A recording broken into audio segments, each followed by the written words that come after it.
Hello and welcome to Big Nostalgia. This is a podcast where we go over games that we played in our childhoods, games that we liked, games that we disliked, mainly based around the console of the Nintendo Wii. This week we're going to be looking at Mario Galaxy 2. No? He never says that. It's Does really he not? weird. Does he not? After the I don't know if first that's one? even in my trivia because it's quite. But it's so strange. Is that like you click on the thing and he still goes Super Mario Galaxy and it's like, what? No, there's a 2 in there. Shouldn't there be a 2? And wouldn't 2's quite a nice one to go two? You know, it'd work. So Mario, you're slacking. Maybe they just didn't want to pay Charles Martinet to record him saying 2. I suppose, yeah, they probably just... It's easier just to use the old track if it's literally for the title screen. But yeah. Well, it's definitely a different take. That's the thing. As in, like, it does sound different to the original Mario Galaxy, or at least from my memory, because I haven't really put the two side by side in a long time. I bet you on YouTube you'll be able to find both cuts and you'll be able to literally, like, sit there, I don't know, smoking a pipe, just listening, seeing if you can tell the difference between the two Super Mario Galaxies. Yeah, just from the booth with Charles. Like, all right, Charles, we just need you to say Super Mario Galaxy again. Okie dokie. But isn't there Super Mario Galaxy 2? No, we don't pay you for the 2. Literally just Super Mario Galaxy. Okay, you're the boss. That's what happens when you get paid by the word. Or the number, in this case. Did we say I'm Phill? Oh, no. You're Phill, and I'm Vicky. And we're talking about Super Mario Galaxy 2. Yeah. So this is just like with Pikmin, which we did at the beginning of this season. We figured, why wait to cover the sequel? Last week we talked about Super Mario Galaxy 1, and now it's time for the first 3D Mario game to get a sequel, Super Mario Galaxy 2. There were plans and rumours for the other games. Obviously, we've talked at length about how Super Mario 64 2 eventually became Super Mario 128, which eventually did, in a way, become Mario Galaxy. But it was never anything called Super Mario 64 2 that got released. Probably because it's a bit of a tongue twister. Well, let's be honest, that Mario made a lot of Nintendo games, gave a lot of inspiration, didn't it? Yes. That tech demo. That tech demo has a lot to answer for when it comes to inspiration for the Nintendo production team. Yeah, exactly. So we're going to be talking only about Galaxy 2 this week. If you want to make sure you're all up to date on your 3D Mario histories, you can find videos on Super Mario 64, Super Mario Sunshine, and Super Mario Galaxy on our channel. But now we're going to talk about Galaxy 2. This game was released in 2010. May 2010 in Japan, North America, and June in the EU, and then not until the 1st of July in Australia. So it's still quite close together, but a bit of a staggered release. Unlike the last one, which had a HD release in China, this one, from what I can find, did not appear to get a Chinese release. Possibly because of the fact that the release of Galaxy 1 in China didn't actually happen until 2018, so maybe it just didn't do, that 2018 release just didn't do well enough for them to bother doing the port. So we're going to go into kind of the background of the game now, and this picks up literally straight after the release of the original Galaxy game. So this game is, as we've said already, this game is significant as being the first sequel. Miyamoto suggested in 2007, so this is just after the release of Galaxy 1, Koizumi, the director of Galaxy 1 and Sunshine, Shigeru Miyamoto suggested to Koizumi that he and his team in the Nintendo Tokyo office, which we went through at length last week, work on another Mario game using the Galaxy engine, because the Galaxy engine had taken quite a lot of time and resources to develop. However, at the time, Koizumi's team were quite tired from the development of Galaxy 1. So, rather than say, alright guys, this is what we're doing, Koizumi he was going to do it gently rather than saying this is what we're doing. And he started that by getting the whole team together for a lessons learned session focusing on what went well in Galaxy 1's development. And this actually brought to a lot of the team's mind the ideas that they weren't able to do or things that they wish they'd done a little bit better, and actually started to build that enthusiasm for making more Mario Galaxy without Koizumi having to say, Miyamoto wants us to do this. Well, that's really clever, because the last thing you want to do, especially a tired team, is go and say, you are doing this. But actually, thinking about, I think we said this a lot this series, definitely when we've been comparing the 1 to the 2, Nintendo seems to be very much on the build from past ideas as well. Like, no idea is a bad idea from the first game. It's just maybe there wasn't enough time to implement it, or the console that it came out on, like the Pikmin franchise, didn't have enough power to support it. So it's really good that he got inspiration and got them inspired that way, because there's nothing, it's a really good management quality to have, is to know how to deal with your team, because he got the outcome he wanted without being like, slave driver sort of thing. Yes, I agree. This kind of more bottom-up approach really did help to get people on board. Although apparently it wasn't, the team weren't completely enthusiastic for the idea until they actually added Yoshi to Galaxy, and that actually helped to get them all on board. Yoshi, being something last week that we mentioned, was left out of Galaxy 1 as they felt it was going to be too much new stuff for players to get their heads around all at once. But since this was going to be just building on all the mechanics of Galaxy 1, they went back and they added Yoshi, and they all loved it, and that helped get the kind of ideas flowing. Well, Yoshi must be quite a popular character then, and they must have basically had in their mind how he would be implemented for them to be so infused by it so quickly. It must have been kind of like when you're like playing for a level and just like, oh, if only we had Yoshi sort of thing, we could have made that a bit bigger or made that a bit more grander. So I suppose working for Nintendo, you would be a big fan of the green dinosaur. So, and of course Yoshi and Mario go together just like, cookies and cream sort of thing. Well, I imagine they probably had design documents and things from Galaxy, or even if they never, I don't know how far it got into putting it actually into gameplay, but they probably had design documents that outlined exactly how Yoshi was going to work in the game, and so they just dug those up and just said, okay, let's do this first. And this wasn't going to be a sequel at first. It was going to be Super Mario Galaxy 1.5, or as it was being referred to by the team as well, it was also being referred to as Super Mario Galaxy More. More? It would have... Yeah, so that on the internal disc ID on the released version is still Super Mario Galaxy More. Because it's just like that more title. Super Mario Galaxy. Oh, it could have just been an internal name, though. I get the premise, but no, it'd be weird. Like, basically, it is a sequel, isn't it? It'd be weird releasing a sequel without calling it a sequel. But then this was only when it was not really a sequel. It was more just an expansion. So it would have featured more twists on existing galaxies than actual new content. So think of how, like, it'd be more like Master Quest than Majora's Mask, to put it in a Zelda kind of analogy. Okay. So taking the base game but just adding more to it rather than being its own standalone game. And like new stars and old galaxies and things that got you to do new things in different ways.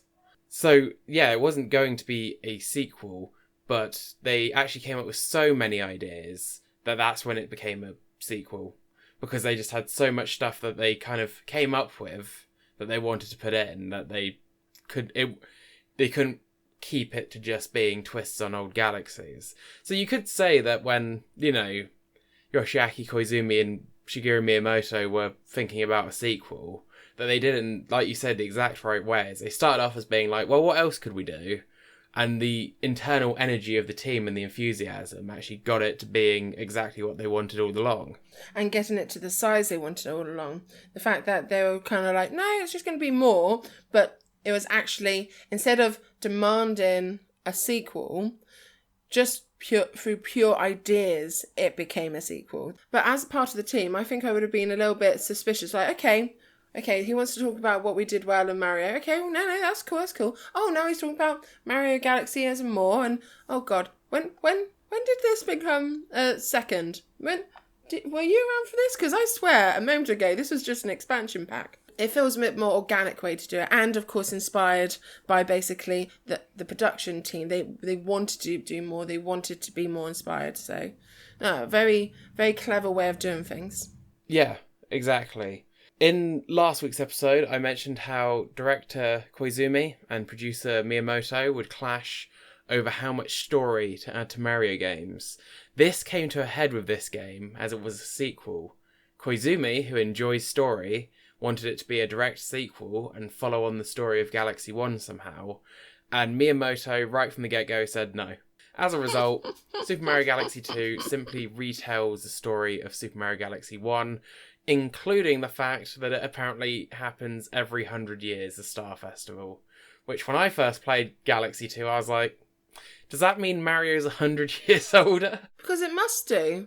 And I love the fact that he was like, oh, I want to be really creative, I want to... And he's just, no, we're not even going there. You had Mario Sunshine.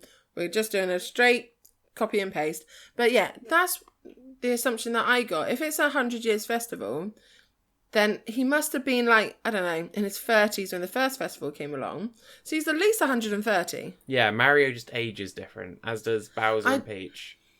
I do find it a bit sad that Rosaline... Like, that would have been nice to have Rosalina in the second. Like, I thought she was a really good character. But it's a lot smaller. It's a much smaller role.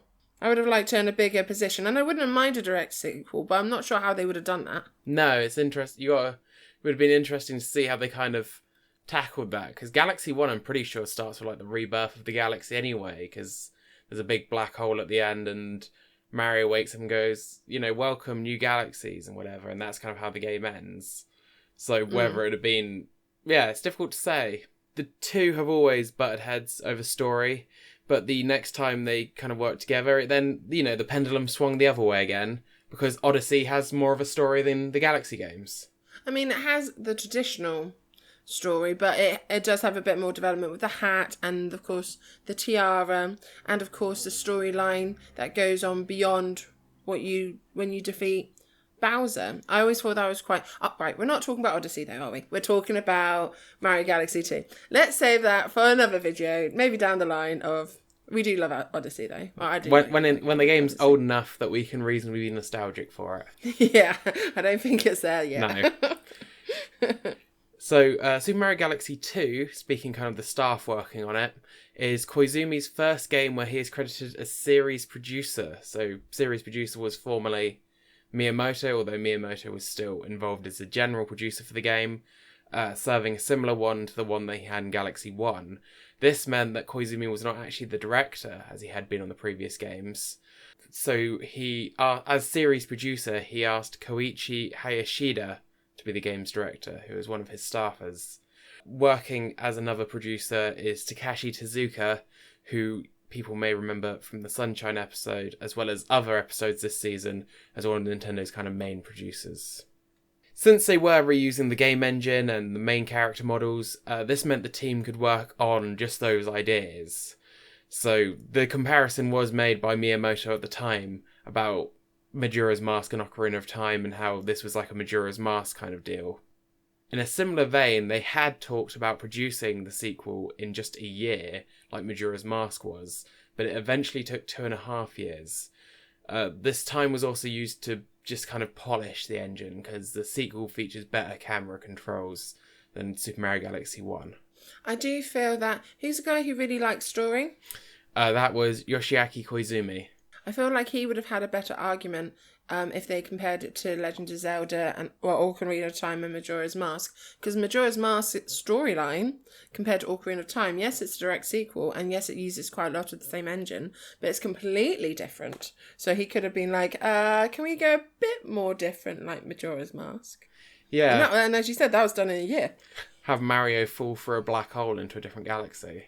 And what, everything's backwards and... Yeah. I don't know, like maybe like gender swapping or... and then he meets Peach, who's actually a plumber. Don't even need to take it that far. You could just have Peach kidnap Bowser. How dare she? And like Mario and Bowser in this universe are like best mates. Yeah, like, there's my buddy. Bring him back. Row, row, row, row. So this game was shown first at E3 2009, and even at that point it was very close to being complete. The game was actually held back to mid-2010 to avoid the release of New Super Mario Bros. Wii, which came out in 2009, because they didn't want 2 Mario games coming out in such quick succession. That's fair enough. So, moving on to the characters. I mean, we could just copy and paste a segment from last week, but, you know, we know the characters. I'm not going to go through getting you to name them. You did it that last week. You got your Mario. You got your Peach. You got your Bowser and your Junior. You got Luigi. You've got the Toads, along with Captain Toad and the Toad Brigade. You've got Bowser's minions, including Kamek and the Magikoopas. You've got Cosmic Mario and Cosmic Luigi, but more of them. We'll come back to that. And like we said, Rosalina is still in this game, as are the Lumas, but Rosalina's part in it has been kind of downplayed a bit. Instead, you are guided around the galaxy by Lubba, who is the captain of Starship Mario. Mr. Lubba Lubba. Mr. Lubba Lubba, yep. Mm-hmm. And this is the hub world for the game. Is this a starship in the shape of Mario's head? As you do. And I've heard like some. What did you think of Starship Mario compared to the Comet Observatory? I preferred the Comet Observatory. I do think that Starship Mario is pretty cool. I like the design. Definitely instead of him flying to galaxies, he's like a little bit more involved. It feels a lot more like more retro Mario games where his body was like moving from place to place. But of course, instead of his body, it's his face. And instead of place to place, it's world to world. Like, it feels a bit more of the old sort of style of getting around. So you're talking about the world map? Yeah, so the way the world map is, because of the head being the spaceship, he kind of like moves from world to world, doesn't he? It's more in line with kind of the 2D Mario traditional games. Mario. Yeah. Whereas, of course, last time he'd go to an area of the ship and then kind of shoot off. Yeah. So I like that bit, but I do like the observatory. I thought it was very unique, and I like the design layout. But I can see why they didn't use it, because that is kind of Rosalina's home turf. If they use that and not use my homegirl, then that's a bit rude, isn't it? Yeah. So it's an interesting one, because I think the majority of people do prefer, from what I've seen, do prefer the Comet Observatory, and I do too, for the record.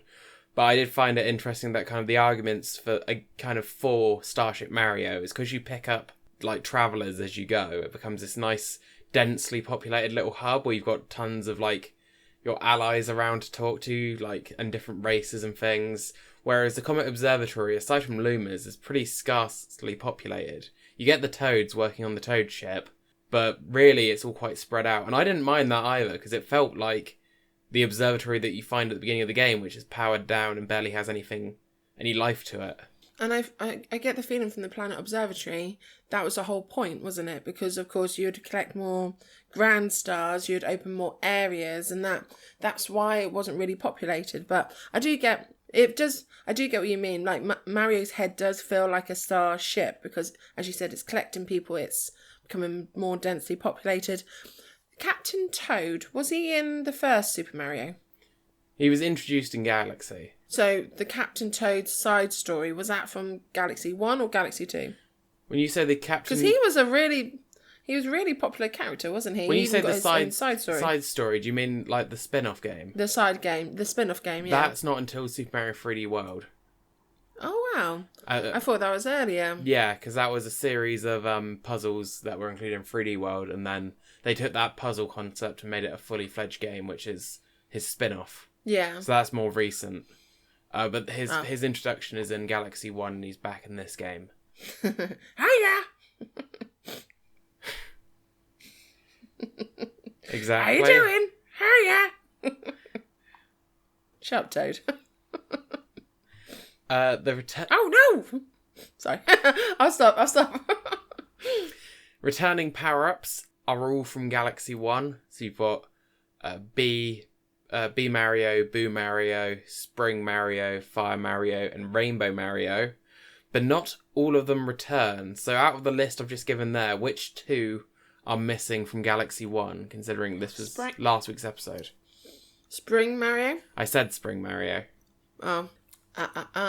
Said boo, you said B. Don't know. I said fire, but I didn't say... Oh, ice. Yeah. And do you remember the power-up from Galaxy 1, which we talked about only being used in 1 star? Yes. But Flying Mario. remind me. Oh. The one that I keep forget was even in Super Mario Galaxy. Many because do. it was used so little. Yes. That, yeah. Well, I suppose one power-up that's only used for 1 star not coming back isn't the biggest of a deal. But it's funny that they went for fire and not ice. Yeah. But, are you able to tell me the 2 power-ups that replaced ice and flying? No. You got Rock Mario. Yeah. You got Cloud Mario. I like Cloud Mario. Yeah. That's a lot of fun. Yeah, you get the 3 platforms that you can form by spinning. Yeah. And they can be blown around by the wind. Yeah, that was a lot of fun. Very limiting, but very challenging as well, because they disappeared, didn't they? Yeah, you only had 3. And then you had to get them again. And they would disappear after a time. No, that was fun. And his little outfit is very cute. Yes. There's a cloud on his head. There was also...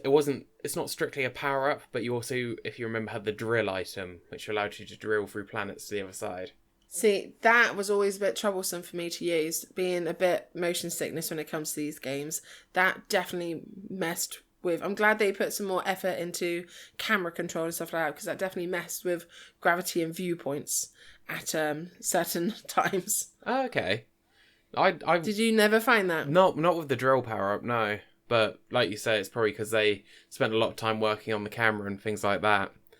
As we mentioned, Yoshi is now in this game. So he's also one of the characters. And in Mario Galaxy 2, he also gets his own power-ups, which were the Dash Pepper, which was a speed boost, where he could go running up walls and things. Mm-hmm. He got the Blimp Fruit, which allowed him to hover, and Mario just kind of like sat on him. And the Bulb Berry, which allowed him to light up and reveal hidden floors. So a bit like the Lens of Truth kind of thing. But it was all of those were only on for a limited time. It's pretty cool though that Yoshi, because in all other games where Yoshi has joined the party, there's always been berries of some certain kind. So it's quite good that they incorporated that in some way. And to be fair, like maybe that's why they didn't feel the need to bring back all the power-ups if Yoshi already had a power-ups. They didn't want to be like, you get a power-up and you get a power-up and be a bit too much.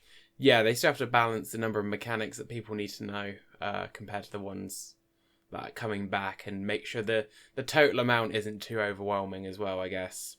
So some of the other new characters include Fluzzard, the bird, where you did the paragliding missions, which I really didn't like, but I think it's just because they sucked. The motion controls were never quite as accurate as you needed them to be for those ones. Or at least in our case. And do you remember the chimp? Did he steal hats? No, not the chimp from 64. This one wore like sunglasses. Whenever you bumped into him, he challenged you to like challenges. A race? I think some of them might have been races. Other ones were like defeat a certain number of enemies in a certain time and things like that. Well, this is going to really show my age, but that just makes me think of the chimp from Digimon. That's showing your age because I don't even know what you're talking about now. Digimon, for you old folks out there, the first season, there was a bad Digimon that was in the shape of a monkey with star glasses, a microphone, and an Elvis impersonation. And it's probably not far off the chimp from Galaxy 2. Yeah, it feels like it's been very inspired by us old fogies out there who know Digimon. If you know Digimon, please put a comment below that you get that reference. It'd be nice to know how many of you there are out there. Put in the comments saying that you're one of the Digi-destined. But yeah, so it sounds like very much like that character. Other characters, Bomb-Omb buddies are back from Mario 64. The pink Bomb-Ombs that kind of help you out. Plus, just a lot of new and returning enemies, which we'd be here all day if I listed them all. We've already covered the story, the same as the first, but this time Bowser's bigger. Like, literally, he's just massive. The story this time is also presented like a storybook as you walk through it. As you go through the cutscenes and things, there's page turns, which is something that's quite common in Mario games. First starting Do you think with... they were inspired... Sorry. Do you think they were inspired by the Rosalina book? I think, in part, probably the Rosalina book, and also because, like... Was it Super Mario Bros. 3 is a stage show, because obviously he always exits at the side of the stage, and at the beginning the curtain comes up. So I think there is a little bit of like Mario games being presented as these like as stories or being like these reproductions of events. You could also make the argument that these are just two different recountings of the same events. It's just they're very different because they're being told by two different people remembering them differently. But there's all that kind of fanfaring you can do. Going on to the bosses. A lot of bosses from Galaxy 1 return in something called the Boss Blitz Galaxy, which was one of the special world galaxies at the end of the game. That was fun. Where you had to... That was always a bit of fun. Yeah, we had to boss rush all of the old bosses. But some of the new ones, you've got Pee-wee Piranha, which was like the dinosaur piranha from the first game, but it had the egg on its butt, and you had to keep doing that. Yeah, I remember that one. Do you remember King Lakitu? Yet another king in the Mario world. Yeah, how many kingdoms are there in the Mario world? Because you got King Bowser and just so many kings that you battle. Should it be like Emperor Bowser by now? Because he definitely rules all the others. Yeah, I think it get a bit too complicated to be like President Bowser and then all his like senators. Or his governors. Ultimate Bowser! Governor Goomba. Or maybe it's like the name Caesar. Bowser can be like the name Caesar. Like yeah. Bowser's actually just a title passed down. Yeah. Just representing the from King father of to Kings. son. From, who knows where Bowser Jr. really came from. That's true.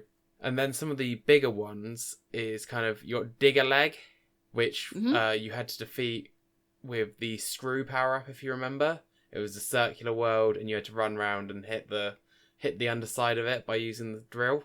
That was challenging. Gobble Gut, which was the dragon, which had those kind of bulgy bits on it. And it would kind of it would dig through the planet, but it'd get caught on like those bulgy bits, and you'd have to burst them in order to defeat it. Sounds quite Sometimes disgusting. These descriptions, like general gameplay, like look up the gameplay. He is being very accurate, but the description of it sounds a lot more weird than actually playing it. Yeah. You got the Rolladillo, which was the Rolladillo, the boss you defeated with Rock Mario because you were rolling at each other. You've got other ones. Well, you've obviously got the Return of the Womp King because Mario Galaxy 2 had a Mario 64 level just in the game as the throwback galaxy. And then some of the other ones you've got, instead of King Caliente, you've got Prince Picante. So basically his son. Yeah, who rides the tank, which is pretty cool. And then you've got some of like the bigger bosses, such as the Mega Hammer, which was a big clown mech, and the Boomsday Machine, which was a battle tank driven by Bowser Jr. Some pretty cool bosses, all in all, across these.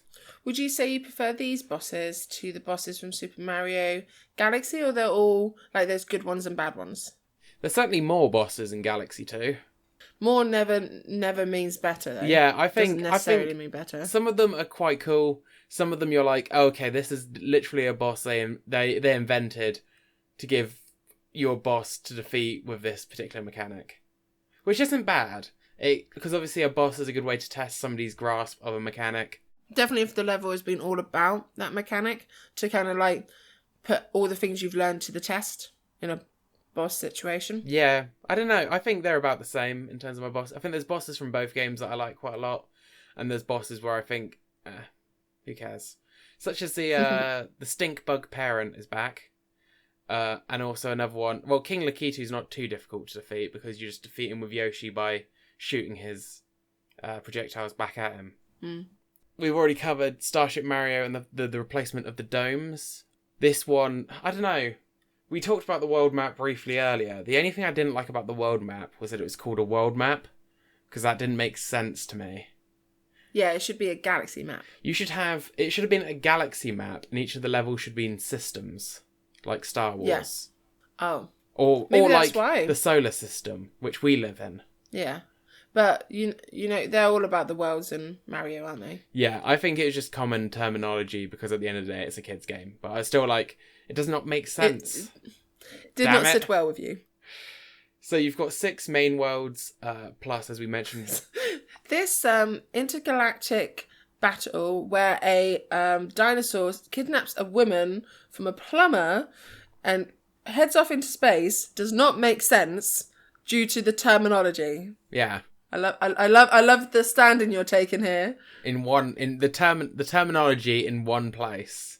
In one place, that's a bit. None of the other stuff. That's a one bit that really grinds your gears. Yeah, and in the first game, I had no issue with them being called galaxies, even though they consisted sometimes of just a single planet.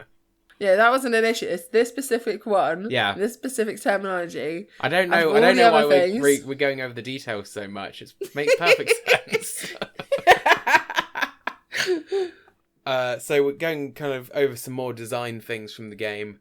Because they were working with kind of an already built engine and things like that, the team were actually able to create a tool where levels could be more easily put together, which led to there being less time between pitch and seeing it in reality, because they just made this program which meant that you could just kind of build levels a lot easier.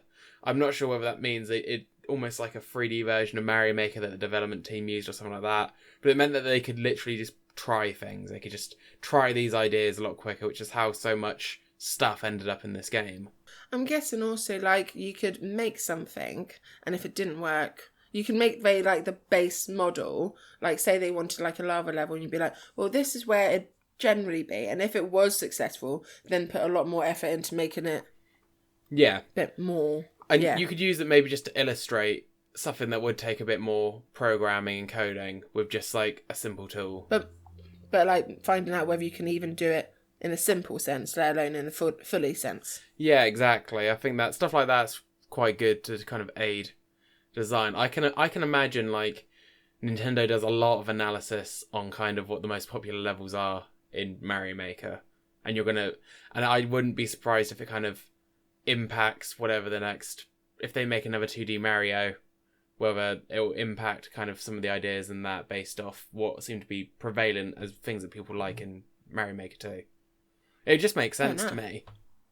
Yeah, if you've got that sort of source material, got that access, it's like it's like a free survey. All they have to do is just bring in the information. Yeah, exactly. Yeah.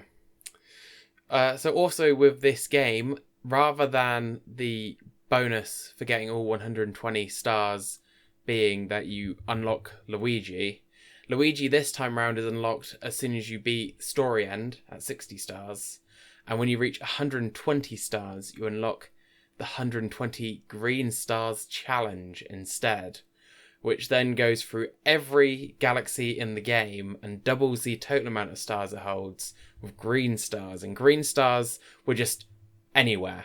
Like, they were just hidden. You could hear them, which helps you to kind of find them by kind of following just the sound. But they could be hidden anywhere. And some of them were just, like, right in front of you. Other ones were quite clever in how they made you kind of traverse the levels in a different way to get to, like, higher spots to kind of hit them.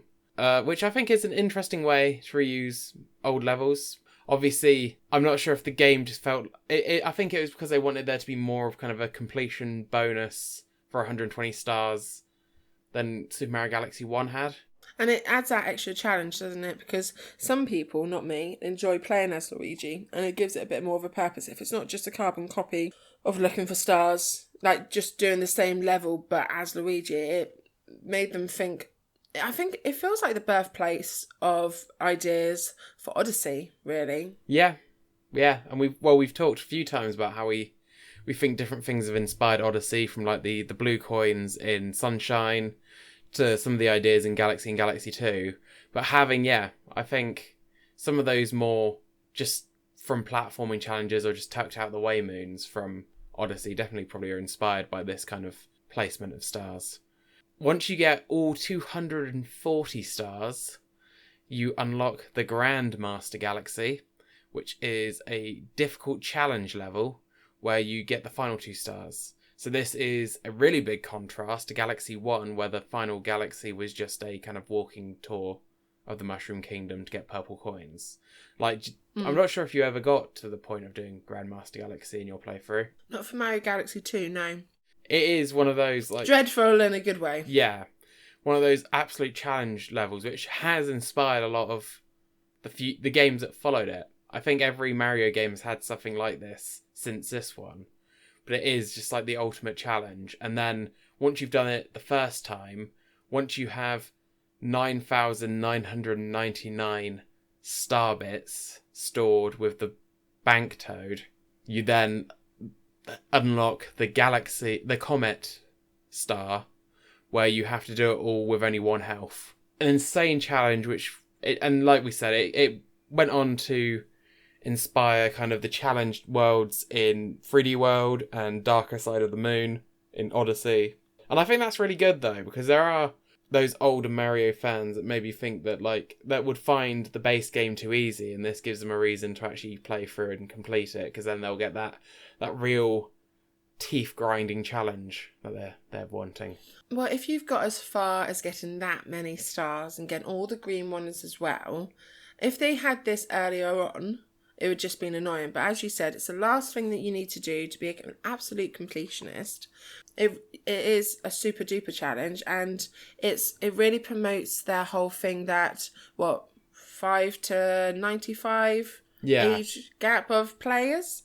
It really promotes to that, because it really promotes to the absolute completionists in some of us, the absolute refusal to let a game beat us, but it doesn't shy away from actually just being a family fun Mario game as well, with the earlier levels. Yeah, exactly.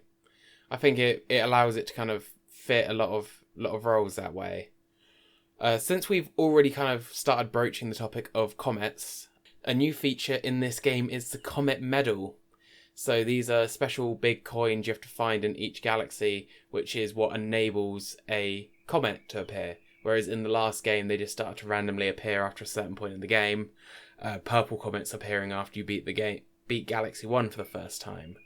So in terms of the prankster comets, our returning ones are the Speedy Comet, where you have to beat a level in a certain time.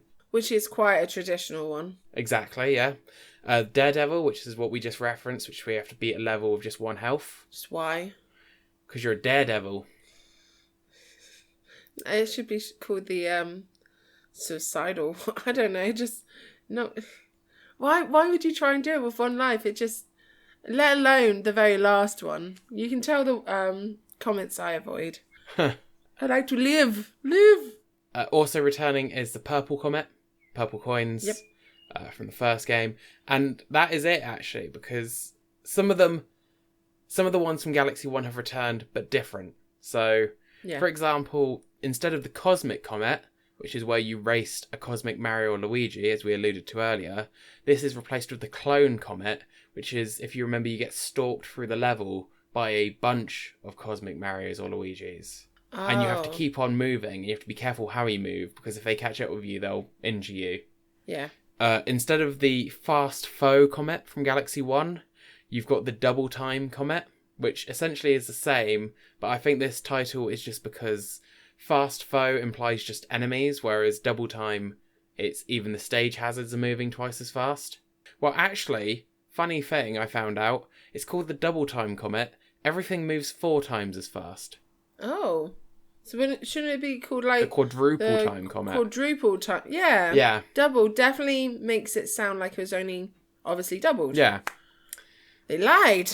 And then the... You liars, Nintendo. Other 2 comets are completely new. You've got the Romp Comet. That's just a funny name. It is a funny name. Which is defeating a horde of enemies in a time limit. And the final one is, as we've mentioned, the Green Comet, which is what appears for the green stars to appear. So, other bits and pieces from the design. So, this game only has 3 save slots compared to 6 in the original Galaxy. So, if you and your 5 friends shared Galaxy 1, you're out of luck. With Galaxy 2, you got to get 2 copies. This is they bring back co-star mode from Galaxy 1, but this time you are actually a Luma, if you remember. And this time, player 2 gets a lot more things that they can actually do. Which I appreciate. Thank you, Mario Galaxy 2, for listening. Yeah, so this time, player 2 can pick up coins, including purple coins. They can pick up mushrooms, such as 1-ups. They can defeat enemies by spinning, and also They can stop the star ball. If you remember, like the one where you're rolling on the ball. Yeah. The player 2 can hold it still. They can activate checkpoints and flip switches, which is a lot more. Because I'm pretty sure in Galaxy 1 you could just hold shoot stuff star bits. Yeah, and hold people in place. Yeah, which is barely anything. So it's nice that they took that into consideration. That obviously there was quite a few comments, not just mine, about Mario Galaxy 1. So it's nice that they did take that into consideration, even if, it's not still a full player, second player, which is fine. It's nice for the second player to be a bit more involved in the actual gameplay. Yeah, I think this way you can feel like you're doing more. And I guess if player 1 really doesn't want that kind of help, you still could just do the basic stuff, but you've got a lot more options of what you can do to actually help. Yeah. This is also the first 3D Mario game to introduce checkpoint flags, which otherwise would have just been in the 2D Mario games. My next bit of design stuff is, if you remember our new Super Mario Bros. Wii episode, we talked about the power guide, the way of helping people to clear levels after the player has died a certain number of times. In this game, it makes a return in the form of a cosmic Rosalina. So this is kind of like almost one of her main appearances in the game, outside of appearing a little bit in the story. So she appears in a galaxy if Mario loses a significant number of lives and offers to guide him to the Power Star. If you agree to this, the computer takes control of Mario and will start guiding him through the level. The player can take back control of Mario at any time. The cost of using the Cosmic Spirit is that the Power Star you get is replaced with a Bronze Star. So this does count towards your total of stars, but you cannot unlock the Grandmaster Galaxy if you have any Bronze Stars. Yeah, which I think makes sense, because if you've needed help to get there, then you're not ready for the Grandmaster. You probably wouldn't be able to complete it anyway. Yeah, so it kind of lets you be a completionist without, even if you're struggling. So it's another way that Nintendo is trying to hit that age bracket of theirs. Yeah. But I don't think it takes away anything from the game. If you could still access the Grandmaster collection with the Bronze Stars, I think that would have been worse. So they still kind of like hold that out for the absolute crazy people. Yeah, and also to help with this, I'm not sure if you remember, but Galaxy 2 also came with a DVD telling you how to play the game. Yeah, that was really weird. I think I was reading up. We watched it once, it was really random. Yeah, I'm not sure if it's going to be in my trivia later on, but I know it was remarked. Yeah, here we go. It's a bonus DVD, and then it was Satoru Iwata, so president of Nintendo at the time, that said that he realised the irony in the fact that you could not play DVDs on the Wii, and yet it came with a DVD. Yeah. But it was Satoru Iwata's idea, and again, like you say, it was to try and hit that kind of age bracket that they were trying to make it so anyone could access the game by having as much kind of help for people as possible. But I always found it quite funny, because most people who are buying a 2 in a series generally, and I do say generally because there's those people who are weird who will just buy a 2 without playing the 1, but generally we've played number 1. And I remember it came with a booklet as well, I want to say. And we were looking through the booklet going, this is all stuff from the first, apart from the stuff with the Yoshi, this is all stuff, if you've already played Mario Galaxy 1, you can basically do this in Mario Galaxy 2. Yeah. So sometimes I do think they dulled it down a little bit too low, like really, really simplified, which I get what they're trying to do. And it didn't hurt. It just, I remember looking at it and thinking, why is it telling me how to play? I have played Mario Galaxy 1. Do they assume I haven't played Mario Galaxy 1? Why would they assume I haven't played Mario Galaxy 1 when we've just got Mario Galaxy 2? Yeah, it seems a bit strange to do all this for a sequel. That uses the same engine, but you can appreciate the effort. If it was the first one, sure. Brand new engine, whatever. But the second?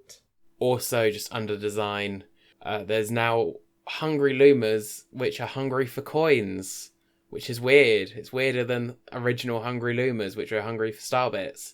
Because at least Starbits were based off candy in Japan, Japanese candy that you can get that looks like that.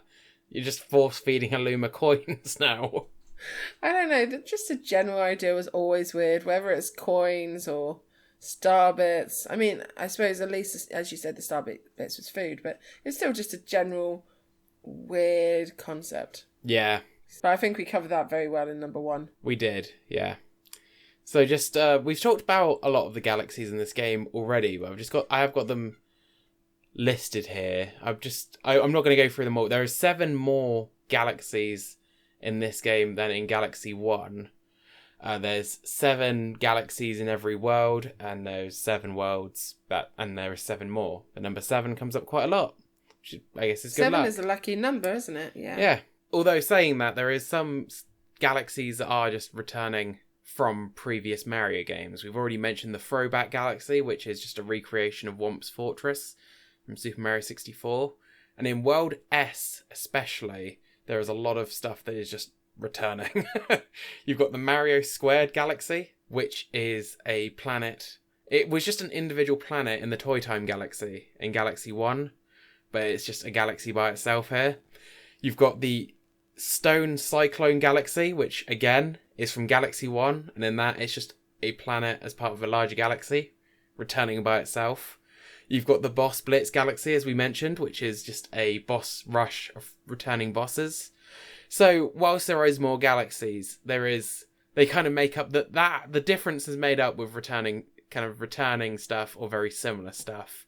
But then I'd suppose you'd say that for any Mario franchise, because you got Mario Kart, and about, a third of every Mario Kart game is returning Mario. Half? Yeah. Half of every Mario Kart's roster of racetracks are returning racetracks, so... That's true.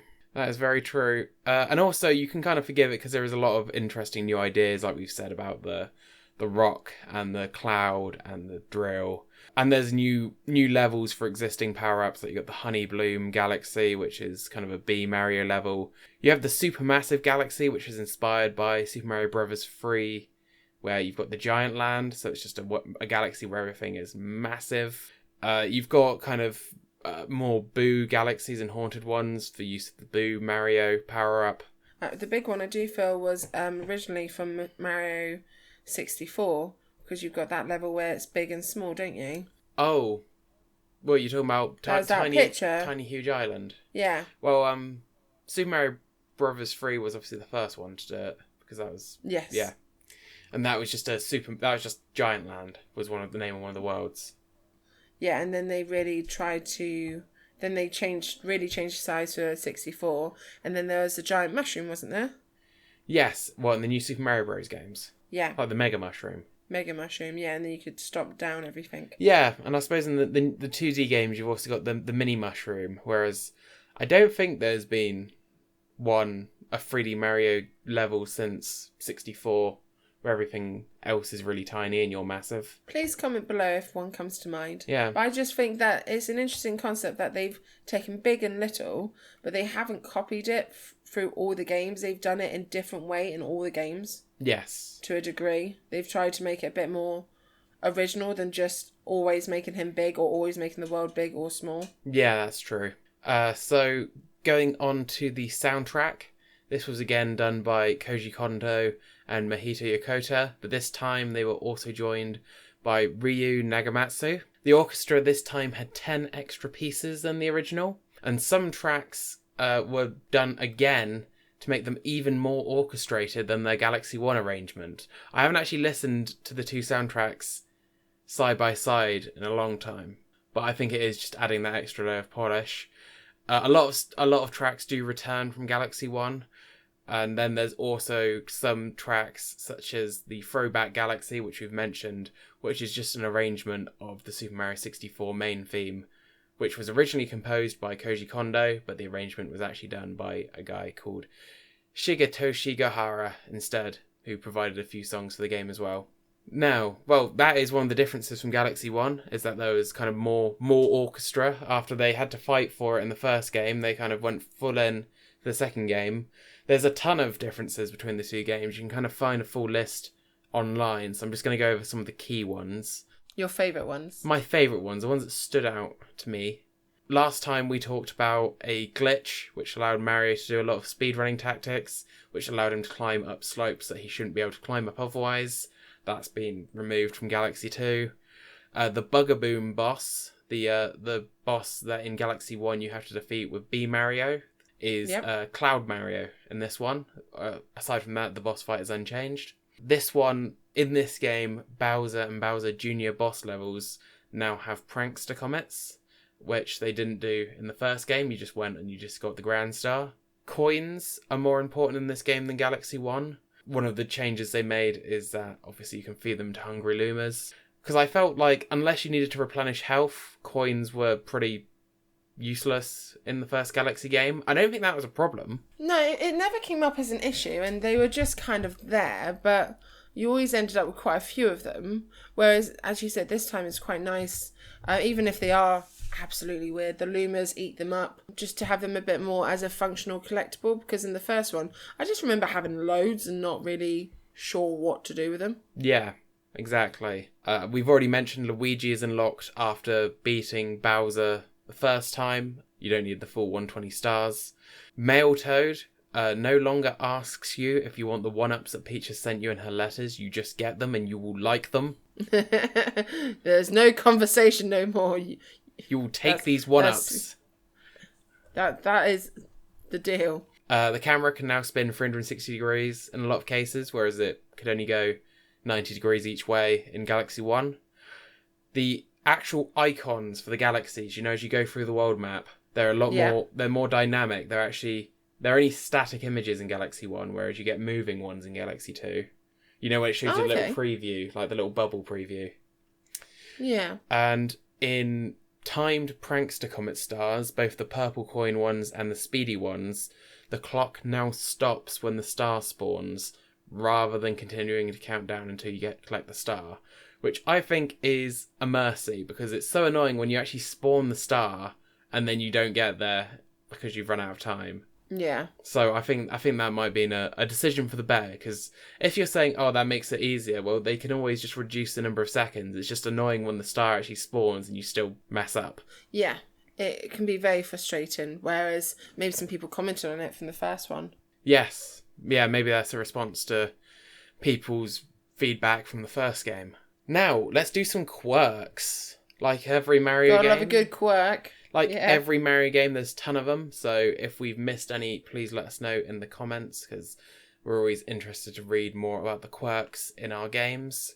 Super Mario Galaxy 2 was the world's most pirated video game for 2 years, averaging over 1 million illegal downloads each year. Oh my god.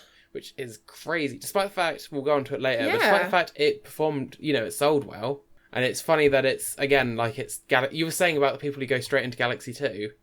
The pirates, Vicky. The pirates do it. Uh-huh. And they don't even get the DVD. So they're lost. Or the little booklets. How are they going to play the game without the booklet? The team experimented with a system which would change the whole game world, similar to how the 3-day cycle worked in Majora's Mask. But it turned out to be too much work to do.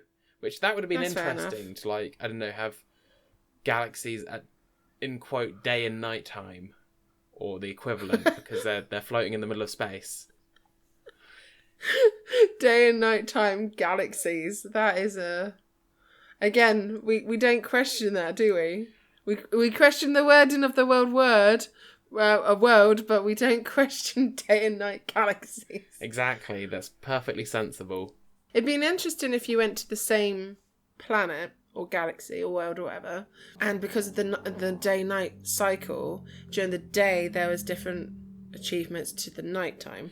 Yeah, I think some of the sunshine levels did do that, and I think they have tried stuff like that. Obviously there's different layouts. I can understand how it can be a bit difficult to do. Yeah, but yeah. But that's less of an actual time cycle and more just whichever mission you choose will change the layout of the level, which is pretty standard. Yeah. Do you know what the nod to the Majora's Mask nod that was put in the game instead was? We've already mentioned it. Is there a moon falling down a hole? No, it's Rock Mario. because his power is to roll around like a Goron.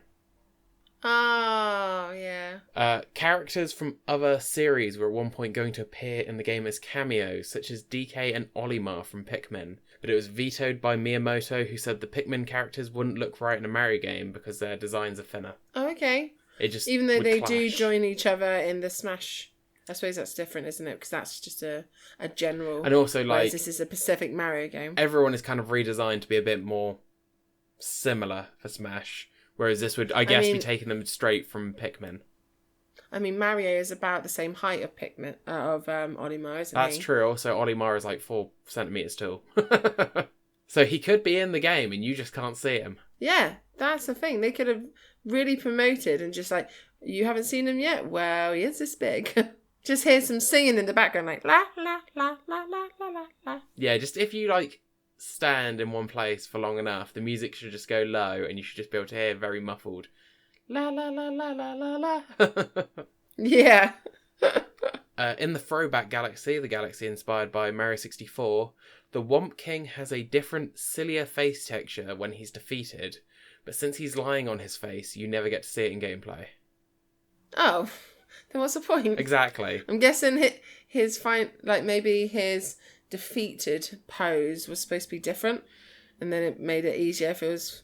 It's unclear because he's the exact same boss fight as 64, so Yeah. stuff to say. Then why change your face? Feels like unnecessary work. In terms of glitches, there is, again, a lot, but I'll just highlight a few interesting ones. There is certain tricks you can do with momentum, especially with like the pads where you spin and they'll go like from red to blue and they'll like flip along. Yep, yeah. If you get hit in just the right way by one of those flipping around, it kind of launches you into the air. And you can do these like kind of weird momentum tricks where Mario just goes flying into the air. In some galaxies, if you look up into the sky at the meteors, they'll just stop in midair. How weird. You can do the infinite one-up glitch, which you can do in a lot of Mario games, where you just bounce on an enemy and just keep getting one-ups.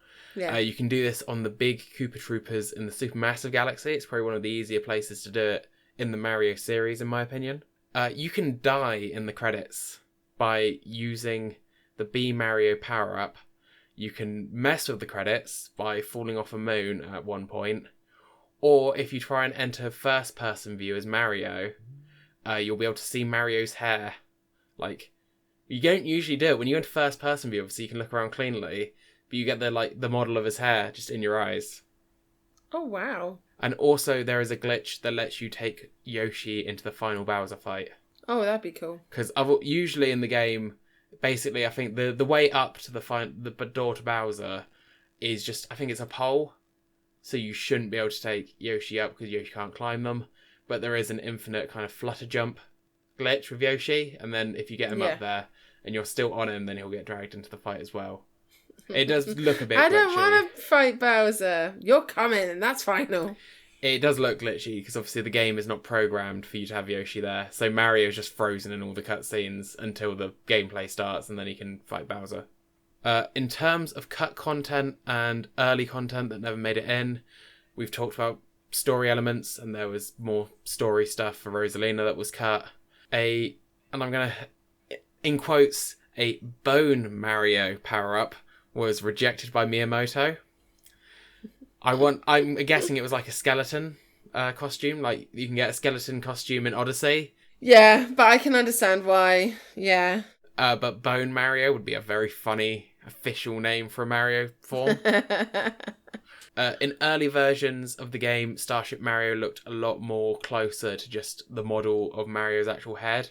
Like, closer to a direct copy rather than its final design, which I feel is just more of a quote inspired by. Like, it looks like rather than it just is, which I think is a good change because it'd be a bit. If it was like literally like his head, that would be a bit too weird. I don't think Uncanny Valley is the right quote, but it's definitely uncanny-ish, isn't it? If you're flying around on something that looks too much like your own head. There's unused music tracks and an unused world map theme in the files, which were never used. So whether there was plans for extra worlds or whether these were just trials is unknown. Though they don't appear in the game as well, Ice Mario and Flying Mario are still in the code and they can be hacked back in. Flying Mario is complete, but Ice Mario only has the music left in the code, none of the other assets. Oh, okay. That wouldn't be the way round that I thought it would be. I thought they'd have ice and maybe a little bit of music for flying, as ice was more of a power-up in the first game. So it's funny that that's the way round it is. Yeah.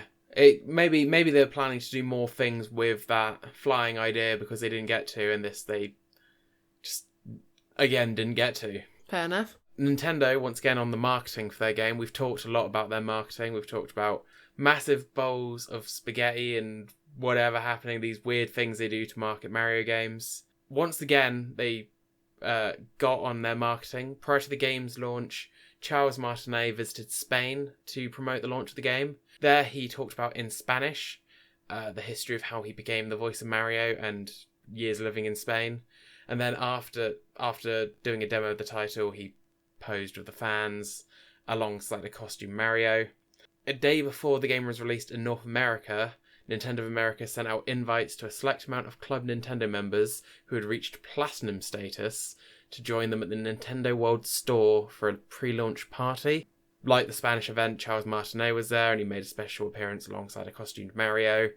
Visitors were given goodie bags that featured special Super Mario Galaxy 2 styled items, such as space food. People who completed and won in trivia games throughout the night was given special Nintendo World memorabilia and $30 to $40 gift cards to people who successfully answered some of the harder trivia questions. So they had basically a big old launch party. And I think you can guarantee you've got the right people there if you're getting like the top members of your Nintendo club to come. They're probably your hardcore fans. Yeah, and to be fair, like, I was just thinking of the space food, but I suppose it does make sense as it's like Super Mario Galaxy. I just wonder what sort of flavours they went for. Yeah, and also like whether they were just like those things that are just like space food, but they're just hard biscuits, or whether it was anything like or were more. They actually meals? Because surely it gets more complicated the more complicated you make the space food. It's like this is spaghetti in a bag because it's Mario. But it's got Mario on it, so it's space-gay. Or if they actually made like Mario food, but they got it produced as space food, like it was like a Mario biscuit, but like dried and hollowed out, or whatever they do to make it into space food. Yeah, it'd be interesting to see how much effort they put into it. Yeah, exactly. Or whether they just slapped Galaxy 2 logo on a bunch of stuff. Well, if it was their absolute mega fans, their mega fans wouldn't have minded either way, to be fair. Probably not, and I'm guessing a lot of the space food was just not eaten, it's just in display cases. Yeah. Imagine that, like, you're running in the apocalypse or something, you come out across someone, they're like, I'm fine, and they open up their, like, bomb shelter, and it's just Mario Galaxy 2 space food, and you're like, what? Hold on, huh? Oh, God. I'm not sure they're fine if that's what's in their bomb shelter. And they're still refusing to open and eat it because it's, it's a collectible. Well, then you're coming along from your zombie apocalypse and you come across a skeleton next to an open door of untouched space Mario Galaxy 2 space food. And I go, cool, that's an Easter egg because Bone Mario was meant to be in that game. And then I just keep on walking.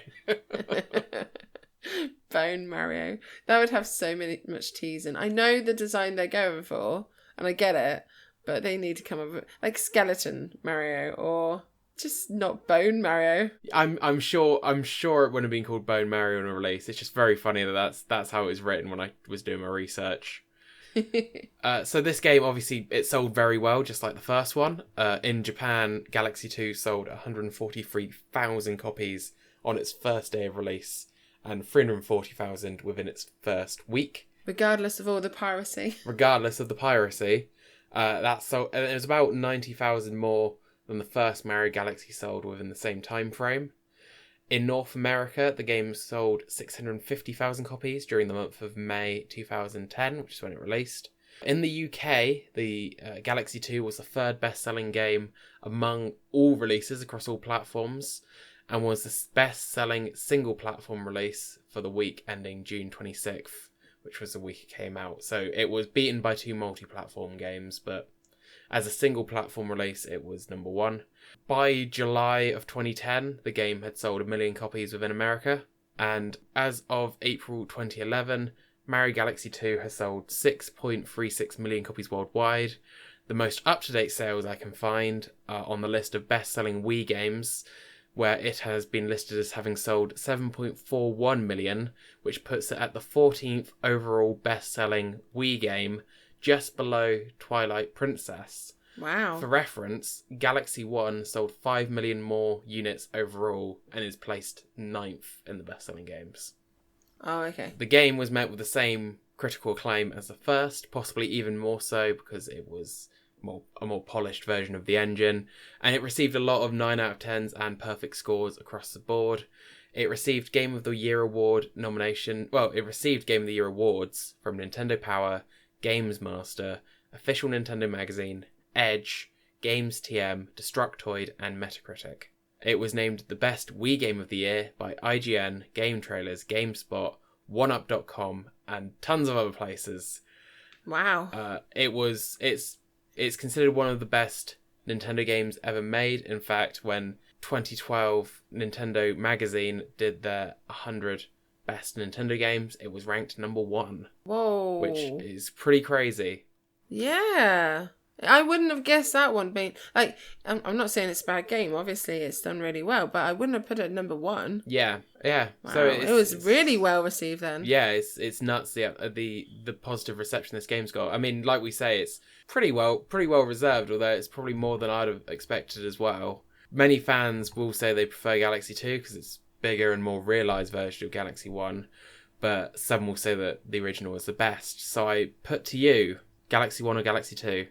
Not that this is going to be... We want to know in the comments below. And also to you, Vicky, I'm asking you as well. Oh. But also the audience, we want to hear from you. We always want to hear from the audience. Well, I preferred Mario Galaxy 1. Yeah, I think that's our consensus. Not by a hell of a lot. Yeah. But I like the originality of the premise. I like the observatory. I like Rosalina.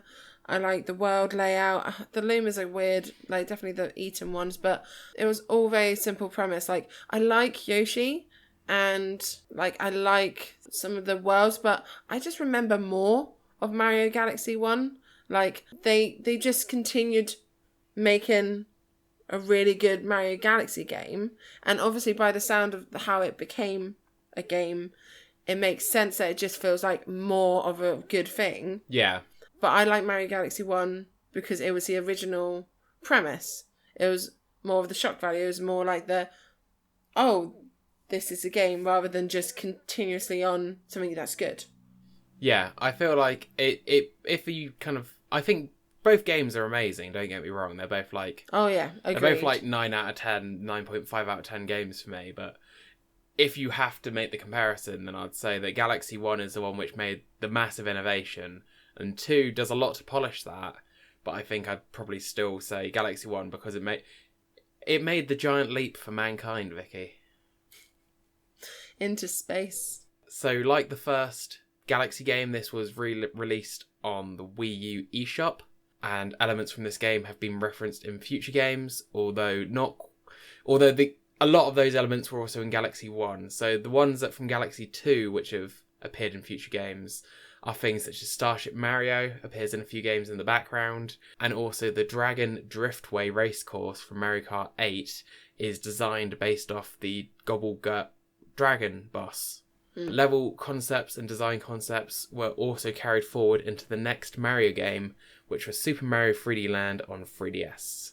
So now we have covered all 3 3D Mario games that we're going to cover this season. And I leave you with just one final question. Would you rather have Super Mario Galaxy 3 or Super Mario Sunshine 2? Is that a question for the audience, or are you asking me? Both. I want to hear from the audience in the comments, but this is for you as our closing comments. So I really want to, I do love the Super Mario Galaxy series. But I really want to see what they do with Sunshine. I enjoy so much of the Sunshine premise. Yeah. I just feel that it was done wrong. Right. Some of it was just not polished. Yeah. And I feel like they were going in the right direction story-wise to try something a little bit different and like basing it on the island. And I mean, Mario and Peach deserve another holiday.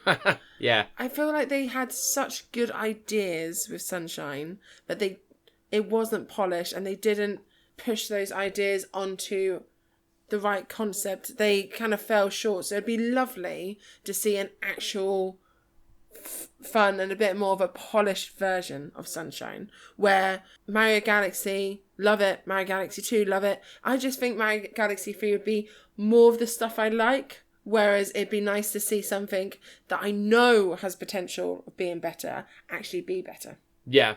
No, I think I can agree with you on. You concur? Yeah. I think both series you could easily make another game out of. But I think Galaxy has had a lot more time to strut its stuff and show its full potential already. You would just be doing that even more. Whereas Sunshine was, you know, as we talked about in our episode a couple of weeks ago, was rushed to get it out, and it was a bit janky and a bit unpolished. There was stuff left on the cutting room floor. And I'd just be really curious to see a game that did not have the time constraints of Mario Sunshine, that was able to take the ideas and fully realise them. And like, because some of the platforming in that game is really tight, other bits of it are really crap. And if they had a better camera and if they kind of like worked out some of those issues that they had, I mean, for full issues and problems that we have, please check out our Sunshine video. I mean, that's not all we cover in that video, but it's part of it. Yeah, we do talk about good stuff as well. It'd just be interesting. I just feel like they can do so much more. Yeah, no, I think I agree with that. So that has been our episode on Super Mario Galaxy 2. We're getting up to the end of the season pretty quickly here. We've got 2 more weeks left. Next week's episode, we are returning to Shigeru Miyamoto's Project Wii, because it's time for us to talk about Wii Fit. If you want to follow us in the meantime, you can follow us on Twitter at ABK Studios. If you enjoyed this video, please like and subscribe. And I think we've given a few suggestions for what you might want to put in the comments. But yeah, we really enjoy kind of part of the fun of doing this is kind of the engagement and hearing other people's experiences, because some people, like for us, this wasn't like our first set of Mario games. We started with Mario 64, so people that played Galaxy first or played Sunshine first always have really interesting perspectives on it as well. And yeah, we're here for it. We're enjoying talking about old games. That's what we do here at Big Nostalgia. But until next time, I've been Phill. And I've been Vicky. Thank you very much for joining us, and please join us again next week. Take care for now. We'll see you then. Bye. Bye.